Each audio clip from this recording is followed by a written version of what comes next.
favor. But before they say ashes to ashes and dust to dust, everything gonna work out in my favor. I'm coming to a probable end. No wonder the prophetical message of Jeremiah teaches us, I know the thoughts that I have for you. I'm going to bring you to a good and an acceptable, expectable end.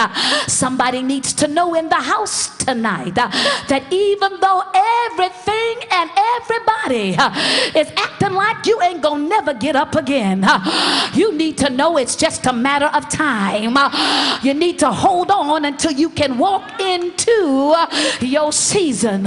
It's more than a cliche, Lord have mercy. It's more than a catchy phrase. There is a time set up in glory when everything that God promised you, you got to get it. Make sure your neighbor is awake and tap him on the shoulder. Tell him my time is coming. Y'all sit down. I can work a little while. That means that God is going to pay attention to your faith. In that God has resources. He has things that he controls, Lord, that nobody else can control. Which leads me to believe that God has unlimited power. Well, sir, that God is limitless in his power. His power supersedes my finest imagination. His power supersedes everything that I've ever hoped for. He's a God who cannot be constrained. Whatever he wants will happen. It'll happen when he wants it to happen. It'll happen to whoever he wants it to happen to. Aren't you glad tonight that men don't have the final say over your life? Somebody needs to get glad right here, because if men had the final say over my life, I wouldn't even be here tonight. But thanks be to God, he has limitless power. He cannot be contained, not even in the necessities of one's human understanding. I'm a logical person and fairly intelligent, but I do tell you that God can baffle me. He can take what I consider to be trash and do so much with it. He can take what I seem to think is so minute and make it work so wonderfully. He has limitless power. Let's put it another way. In the words of a catchy phrase, let's say it this way. Let's say that God operates best under pressure. I don't know who I'm talking to tonight. Somebody has felt the pressure of some of life's situations, and God has sent me here to tell you he operates best under pressure.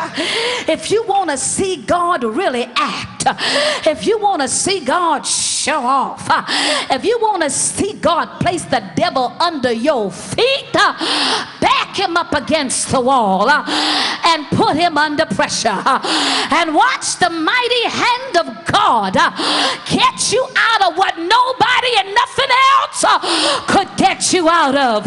He operates best when he's under pressure. But what makes him even more, y'all sit down, what makes him even more of a force to be reckoned with is that many times he places those who follow him in situations where they too must operate under pressure. Y'all gonna help me preach good? That's one thing that bothers me about him, that he can place me in a situation where I too must operate under pressure. The difference is I do not possess limitless power, Lord have mercy, but seemingly he often, Lord help me to preach, pays no attention to what I'm feeling.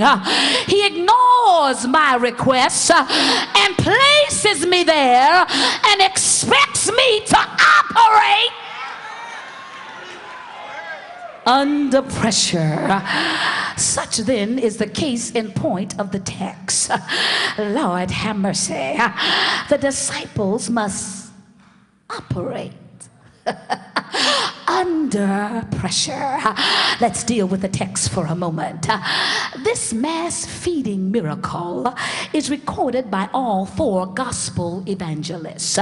You do know that anytime something is repeated in scripture text, it means that it is important and that literally it happened.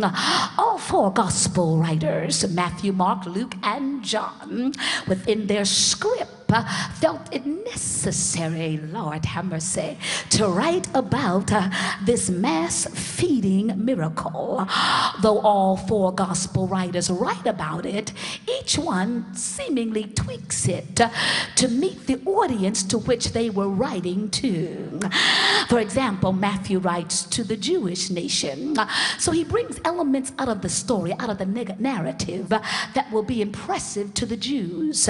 Luke writes to the humanistic Greeks, or those who are outside the Jewish fold, and he shows in his writings of this narrative that Jesus was a human person, that he could be touched, Lord, by our infirmities, and there's not a need that we will ever possess that Jesus will not fulfill. John takes it a step further.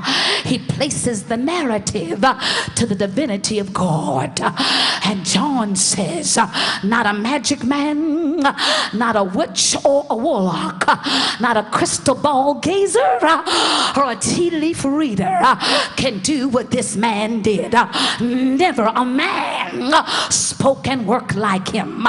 John says, in the beginning was the Word. Oh, y'all gonna help me tonight? And the Word was God, and the Word was with God. Without him was nothing made that was made, and we beheld him as the only begotten Son of the Father. So John places the narrative in the hands of a divine God. But Mark takes Jesus and makes him a servant of the people. Let's park here for a moment, because we have leaders and ministers, pastors, bishops, evangelists. I ain't scared of nobody up in here. We have mothers and missionaries who've gotten so grand they no longer serve the people. But Mark puts the gospel, oh, y'all don't like me tonight, but Mark places the narrative and makes Jesus sensitive to the needs of people. It is Mark, my God, that says Jesus is a friend to the people. There is one, however, common ground that all the writers agree on, and that is that this is a miracle extraordinaire. My God, it's more than a fancy story. Y'all sit down.